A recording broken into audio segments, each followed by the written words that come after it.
Hola, bienvenidos nuevamente a la serie de los principios de fe. Hoy vamos a hablar sobre uno de los temas más importantes de la Biblia, la gracia de Dios.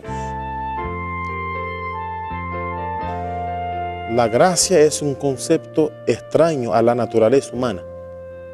Estamos acostumbrados a visualizar algo, usar nuestras fuerzas para alcanzarlo, y una vez atingido el blanco, disfrutamos el sabor de la victoria. Nos sentimos realizados cuando alcanzamos algo bueno por nuestros propios méritos. Por ejemplo, un alumno estudioso al lograr un 10 en su examen puede decir: yo estudié y merecí el 10. Un empresario muy exitoso puede decir: yo supe administrar bien mi negocio, por eso tuve éxito. Es verdad que la bendición de Dios es determinante para el éxito, aún de los impíos. Pero de cualquier forma, en las realizaciones de la vida está presente el mérito humano. La persona que estudió muchas horas podrá decir que mereció el 10. En la vida social funciona el sistema de la meritocracia, pero con el asunto de salvación, la meritocracia no se aplica. Nadie merece la salvación. Ninguna persona que llega al cielo podrá decir: estoy aquí porque lo merecí. En el plan de la salvación, todo merecimiento, toda la gloria es destinada apenas a una persona: Jesús. Efesios 2:8 dice: porque por gracia sois salvos por medio de la fe, y esto no es de vosotros, pues es don de Dios. Ese es el texto básico para nuestro estudio. Él nos dice que la salvación es por gracia. Pero ¿cuál es el origen de la gracia? Es el amor de Dios. ¿Por qué Dios salva pecadores? Porque Él ama pecadores. Pero el amor de Dios no es un juego de palabras. Romanos 5:8 dice que Dios muestra su amor para con nosotros porque siendo aún pecadores, Cristo murió por nosotros.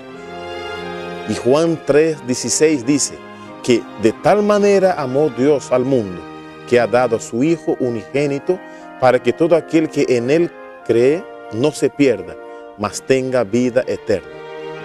Dios realmente nos ama. Ese hecho ha sido probado y demostrado en la cruz. Pero la manifestación del amor de Dios no terminó en la cruz. El amor de Dios continúa manifestándose a través de la gracia. La gracia es la manifestación concreta del amor de Dios. Existe la gracia común, derramada sobre todos. Mateo 5:45 dice que Dios hace salir su sol sobre malos y buenos, y hace llover sobre justos e injustos. Existen también las gracias específicas, que son derramadas de manera diferenciada a cada persona de acuerdo con la voluntad de Dios. En 1 Corintios 12:11 dice que el Espíritu imparte los dones a cada uno en particular como Él quiere. Pero nuestro tema de hoy trata sobre una gracia específica, la gracia para la salvación. El costo de la salvación es la sangre de Cristo, pero el valor de la sangre de Cristo es incalculable. Su precio es impagable. Considerando que el hombre nada puede hacer para pagar su salvación, entonces, ¿cómo le es dada? De gracia. Para Dios, nuestra salvación tuvo un alto costo, mas para nosotros ella es un regalo, es de gracia. Es un favor inmerecido, es algo que no merecemos, algo que no puede ser comprado por nada cuanto el ser humano pueda ofrecer. El favor divino, la gracia de Dios derramada sobre nosotros mediante Jesucristo, es demasiado precioso para cambiarlo por cualquier obra supuestamente meritoria del hombre finito y sujeto a error. El hombre no tiene nada en sí mismo. El talento más exaltado no se origina en el hombre, sino que es el don de su Creador. Y no puede comprar nada de Dios. El oro, la plata no pueden comprar el favor de Dios. Ya vimos que no hay en nosotros ningún merecimiento para la salvación. Pero alguien puede preguntar, yo tengo buenas obras y ellas no me dan alguito de mérito. Algo como 99% es mérito de Dios y 1% es mío. El apóstol Pablo responde, y si es por la gracia, no procede de las obras. De otra manera, la gracia ya no sería gracia. La gracia de Dios es exclusivamente suficiente para nuestra salvación. Es únicamente por la gracia, el don gratuito de Dios en Cristo, que somos salvos. La salvación es 100% gratuita. En otras palabras, en la salvación no hay ni una victoria, ni un progreso que el hombre pueda atribuir a sí mismo. Primera de Corintios 4:7 dice, pues ¿quién te concede alguna distinción? ¿Qué tienes que no hayas recibido? Y si lo recibiste, ¿por qué te jactas como si no lo hubieras recibido? Vamos a dirigir la pregunta así a nosotros. ¿Qué tengo de bueno que originalmente es mío? Nada. La Biblia dice, toda buena dádiva y todo don perfecto proviene de lo alto y desciende del Padre de las luces, en quien no hay cambio ni sombra de variación. En las cosas espirituales, todo lo bueno que tengo, todo el bien que hago, procede del Padre de las luces. Existen las buenas obras, sí, y son necesarias, pero las buenas obras no son iniciativa nuestra. Efesios 2:10 dice, porque somos hechura de Dios, creados en Cristo Jesús para hacer las buenas obras que Dios preparó de antemano para que anduviésemos en ellas. Todo lo bueno que hago pasa por los canales de mi cuerpo, pero el estímulo original para hacer el bien proviene de Dios. Hacer el bien viene de Dios. Dios sabe cuáles son las obras que yo debo hacer porque Él ya las preparó de antemano. Por lo tanto, las buenas obras que yo hago no provienen de mí, sino de Dios. La gracia de Dios es todo para nosotros. Ella no solamente es suficiente, ella es abundante. El apóstol Pablo hizo una comparación entre la gracia y el pecado. Nosotros vivimos en un mundo pecaminoso, en que se ve depravación, miseria y violencia por todas las partes. Pero Pablo entendió que la gracia es más abundante que el pecado. Observe lo que él dice. Pero el don no es como la ofensa, porque si por la ofensa de aquel uno murieron muchos, ¿cuánto más abundaron para muchos la gracia de Dios y la dádiva por la gracia de un solo hombre, Jesucristo? La ley entró para agrandar la ofensa, pero en cuanto se agrandó el pecado, sobreabundó la gracia. Cuando recibimos la gracia, adquirimos poder para hacer lo que por nuestras fuerzas jamás conseguiríamos hacer.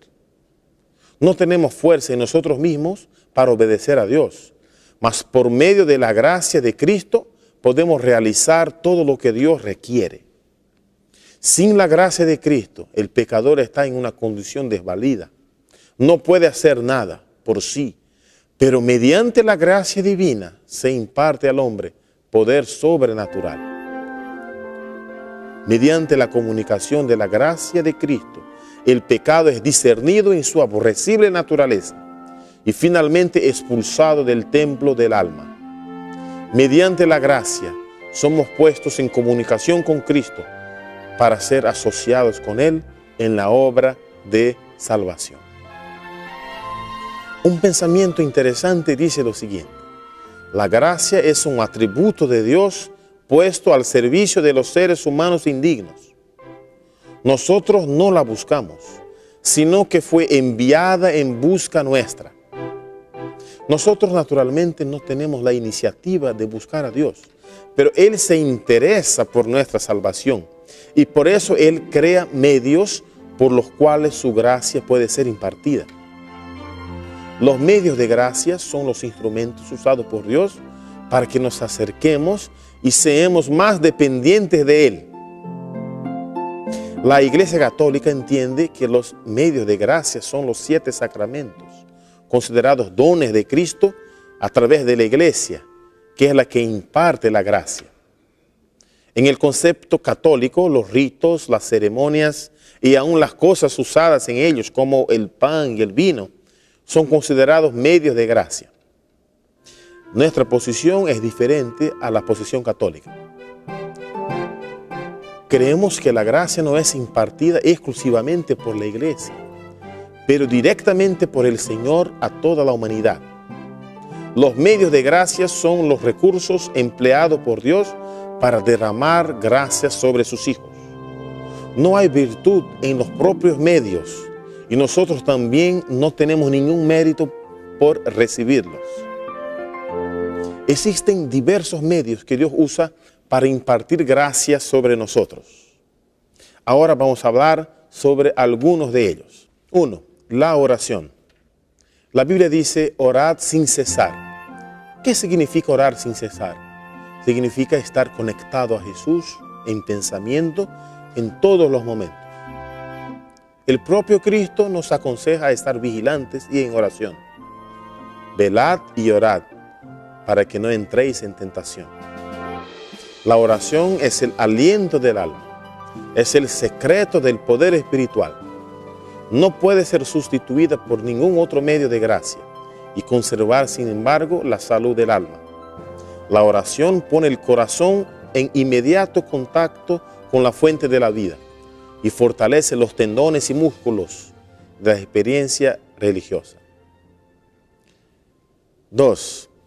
Las reuniones en la iglesia. Actualmente hay muchos que se dicen cristianos, pero no quieren ir a la iglesia.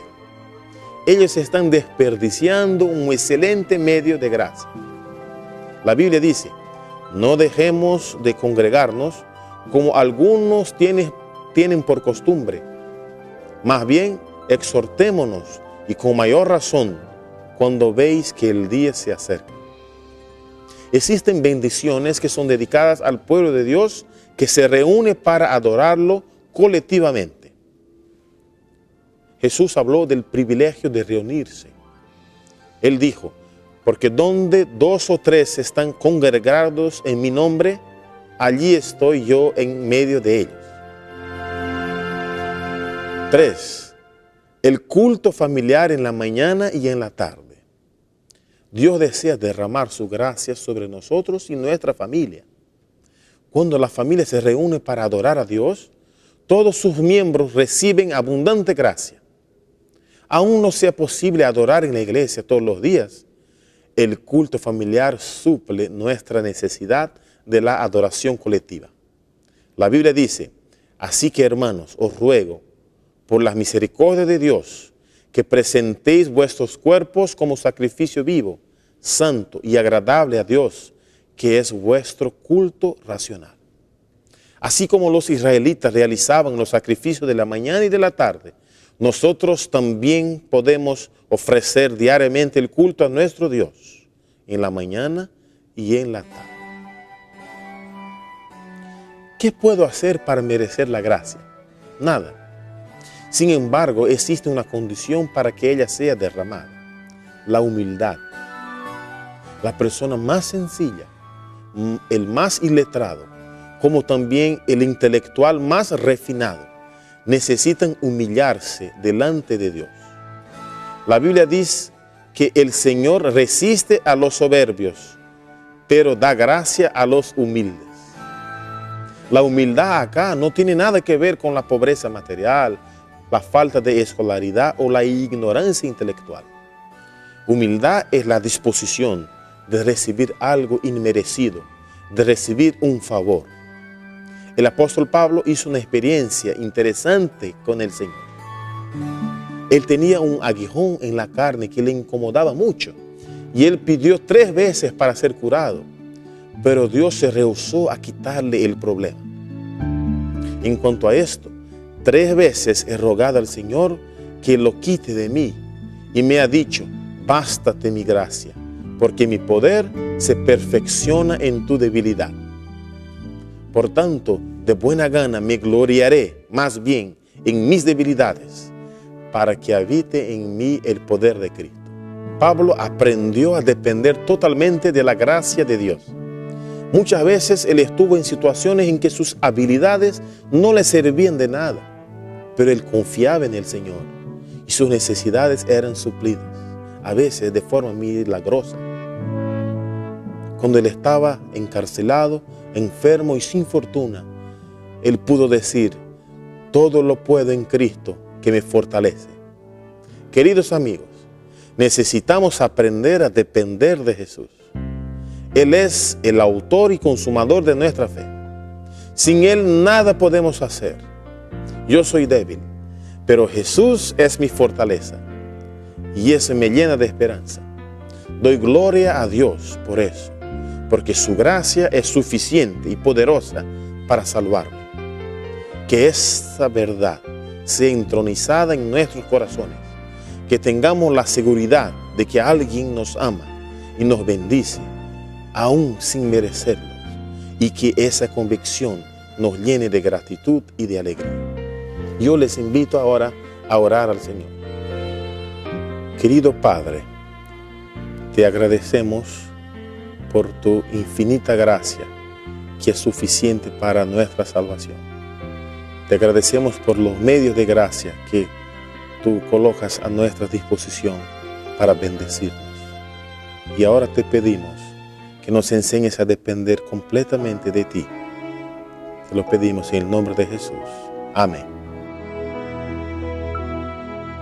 Sublime gracia del Señor, de muerte me libró, perdido fui, me rescató, fui ciego, me hizo ver, mi corazón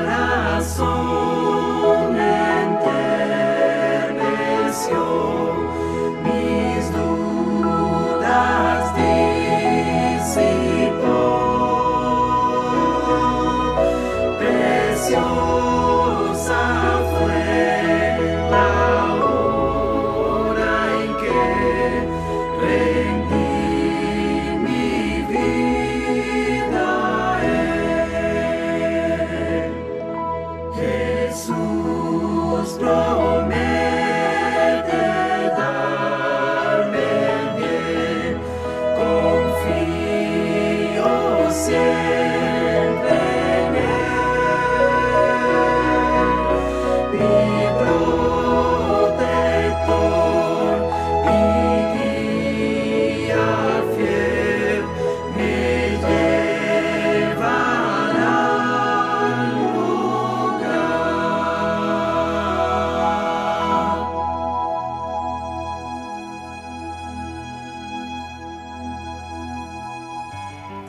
Querido oyente, agradecemos por tu asistencia y te invitamos para el próximo tema.